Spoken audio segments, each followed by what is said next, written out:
and our unit heads for giving me the chance to participate in the team building and facilitate. Usually, facilitate na makaiiyak. Ang kuma-enjoy. Joke lang. Nung the reflection ko, Jay, team building tayo siguro, the activities that I can more on fortitude. Siguro yung the will or the perseverance to push through despite the hurdles.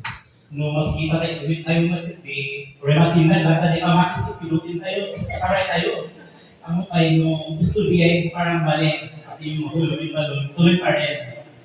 Parang babangon tayo. Pero technicality, sa technicality naman, parang mali, pero pinupush through pa rin natin. And I don't know if it has something to say about our growth. Dahil, pero ang importante, we work as one. At yung na-observe ko din sa, ano yung lalagay ng tubig yung taas, sama-sama ilagay sa kabila. Siguro yung observe ko din yun is yung pabilisan siguro yung iba, na-reach yung life goal, kaso, naubos yung tubig.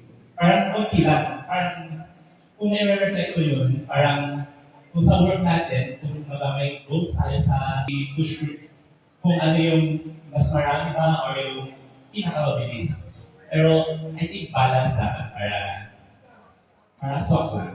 At ang importante yun, nag-enjoy tayo, nag-enjoy din ako. And thank you everyone. Thank you sir for facilitating. Hindi, Jure, baka